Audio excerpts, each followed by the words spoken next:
ভাতা বাড়ানো, এফসিপিএস প্রশিক্ষণ বিষয়ক সিদ্ধান্ত প্রত্যাহার সহ ৬ দফা দাবিতে অনির্দিষ্টকালের জন্য শিক্ষা ও সেবা কার্যক্রম বন্ধ রেখেছেন দেশের বিভিন্ন মেডিকেলের নবীন চিকিৎসকরা। ৬ দফা দাবি বাস্তবায়নে দ্বিতীয় দিনের মতো কর্মবিরতি পালন করছেন চট্টগ্রাম মেডিকেল কলেজ হাসপাতালের ইন্টার্ন চিকিৎসকরা।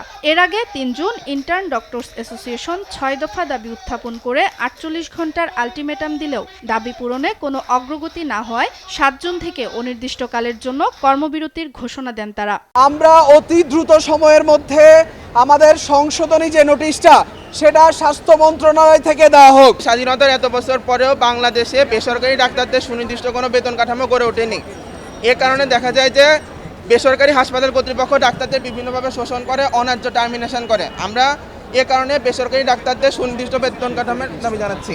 ৬ মাস পর পর ১১,০০০ টাকা ফি দিয়ে নতুন নতুন করে পরীক্ষা দেওয়া, এটি আমাদের জন্য কতটুকু অমানবিক সেটি আমাদেরকে চিন্তা করতে হবে এবং সরকারকে খুব দ্রুততর সময়ের মধ্যে সিদ্ধান্ত নিতে হবে এবং রাষ্ট্রযন্ত্রকে সিদ্ধান্ত নিতে হবে যে এই ১১,০০০ টাকা ফি কমিয়ে ১,০০০ টাকার মধ্যে নিয়ে আসতে হবে। রংপুর মেডিকেল কলেজ হাসপাতালে সোমবার সকাল ১১টা থেকে দাবি আদায়ে স্লোগান দেন চিকিৎসকরা। এদিকে ইন্টার্ন চিকিৎসকদের এই আন্দোলনে দুর্ভোগে পড়েছেন সাধারণ রোগীরা। তবে জরুরি বিভাগ, আইসিইউ সহ জরুরি চিকিৎসা দিতে বিশেষ টিম গঠন করা হয়েছে বলে জানিয়েছেন আন্দোলনকারীরা। যে কোনো এমার্জেন্সি সিচুয়েশনে আমরা আসব এবং এছাড়াও যারা আমাদের যে ওয়ার্ডগুলো রয়েছে সেখানে সরকারি যে কর্মকর্তারা রয়েছে তারা কর্মরত রয়েছে, তারা ২৪ ঘন্টায় সেবা দিয়ে যাচ্ছে। এই ধর্মঘটের ফলে চিকিৎসা কিছুটা ব্যাহত হচ্ছে, চিকিৎসা সেবা, রোগীরা যাতে নিরবিচ্ছিন্ন চিকিৎসা সেবা পায় এজন্য আমাদের সব ডিপার্টমেন্টই আমাদের সরকারি যে চিকিৎসকগণ আছেন, সিএ রেস্টে যারা আছেন,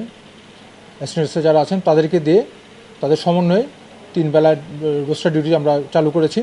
সকাল ১১টার দিকে ময়মনসিংহ মেডিকেল কলেজ হাসপাতালের প্রশাসনিক ভবনের সামনে ইন্টার্ন চিকিৎসক ও মেডিকেল কলেজ শিক্ষার্থীরা মানববন্ধন, বিক্ষোভ মিছিল করেন। এ সময় তারা জানান দাবি পূরণ না হওয়া পর্যন্ত আন্দোলন অব্যাহত থাকবে।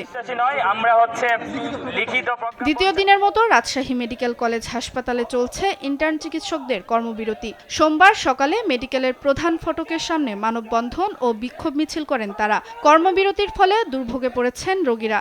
তবে সংকট মোকাবিলায় উদ্যোগ নেওয়ার কথা জানিয়েছে হাসপাতাল কর্তৃপক্ষ। এখানে ইন্টার্ন ডক্টররাও থাকবে এবং মেডিকেল স্টুডেন্টরাও থাকবে প্রথম থেকে ৫ম বছর পর্যন্ত। আমরা ডাক্তাররা যদি না থাকি বা আমরা ডাক্তাররা যদি ভালোভাবে সার্ভিস না দিতে পারি সেটা সমাজের জন্য অনেক বেশি ক্ষতিকর হবে। সেই জন্য আমাদের ডাক্তারদের যে দাবি দাওয়াগুলো আছে সেগুলো নিয়ে মাঝে মাঝে আমাদেরকে ভাবতে হবে এবং সেই জন্য আমরা এখানে দাঁড়িয়েছি। বাংলাদেশ সমন্বিত ইন্টার্ন চিকিৎসক ঐক্য পরিষদের সঙ্গে একাত্মতা প্রকাশ করে অনির্দিষ্টকালের কর্মবিরতি পালন করছেন বগুড়া শহীদ জিয়াউর রহমান মেডিকেল কলেজ হাসপাতালের ইন্টার্ন চিকিৎসকরাও।